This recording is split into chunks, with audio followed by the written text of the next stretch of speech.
After the European Solar Challenge, there was a change of mindset to be done quite quickly. We had 7 days until we have to have everything packed to get the Photon ready and on its way to Morocco, and our mindset also get our mindset also ready to be ready in Morocco when we arrived there to push through the last challenge. And that's what we did. We packed everything up and we flew to Morocco, and that's how the next big thing started.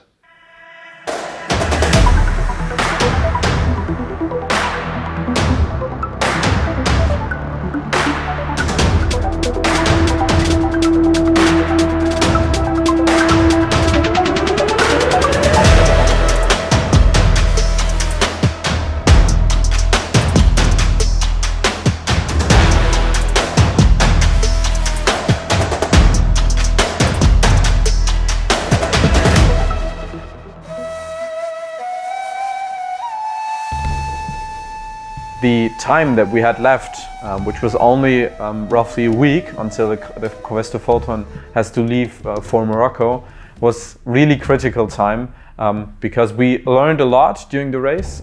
We saw that the car had moments where it performed really, really well, but it also had moments where system failed. We had the issue with our inverter, and that meant that we had to overthink a lot of stuff in the car, and yeah, use that time that we had left and all that motivation from that second place finish to put that energy into the Covestro Photon to get it ready for leaving to Morocco. Getting to Morocco was kind of a discrepancy to what we had before. Prior we had to stay apart, adhere to the rules of Corona, and then all of a sudden we are one household, one bubble, 24/7, staying together, 45 people, and it was crazy and amazing at the same time.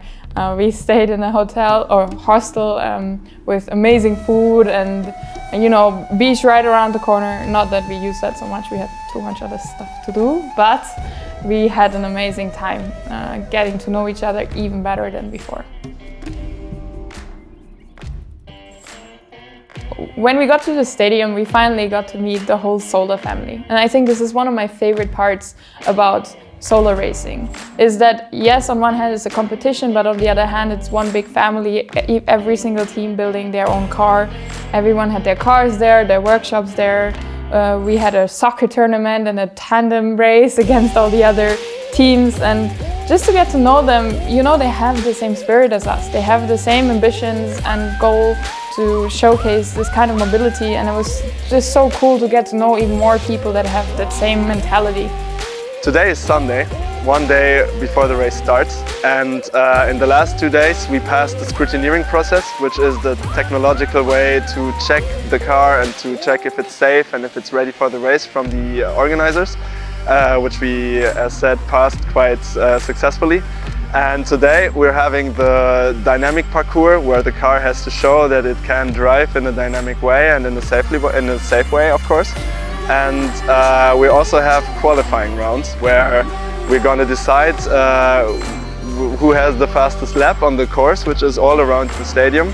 And the fastest one will, of course, start first tomorrow in the race. So this is quite important for us and our strategy, and we're going to give it our best shot.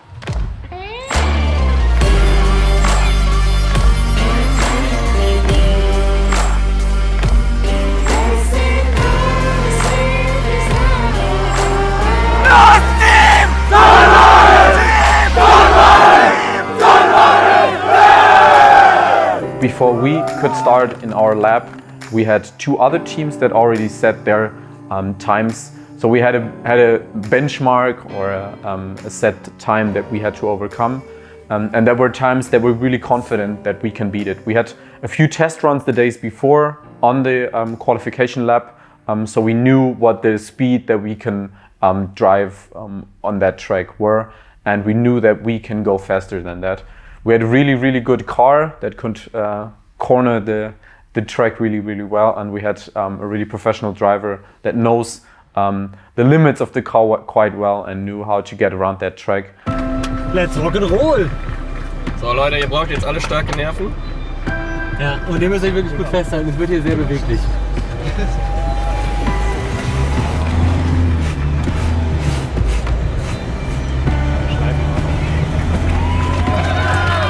So we successfully passed the dynamic scrutineering, which is very good. So we are actually finally ready to go racing. And then we were very happily entering the qualifying because we knew we have a very fast car and we have the opportunity to go first. And yeah, when we started, our driver was going really quick and it looked like a pole position for us.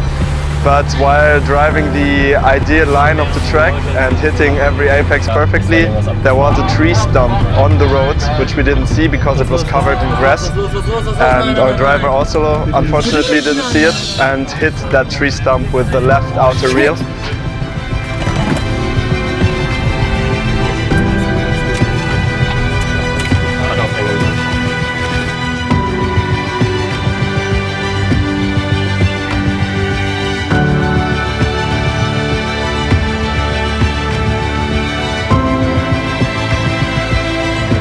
Now we have some damage on the car and didn't finish the qualifying lap. So in summary, we're working on the car right now, trying to fix it for the race tomorrow, and also we're going to start last.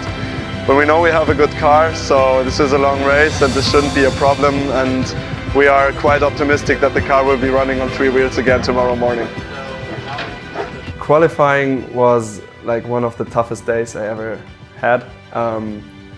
I mean, you start on a high, you know, you have one of the fastest cars, if not the fastest car on the grid. You just want to drive this lap where you know, okay, after this we start the race, 1 day later in pole position.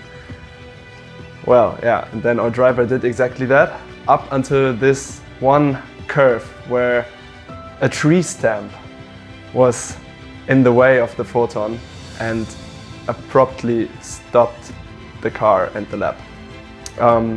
Most importantly, our driver Kevin was alright, but I mean, I wasn't even in the race crew, and when we finally realized at some point that the car is not returning on its own wheels, at first there was a shocking moment of disbelief where you're like, that can't be happening.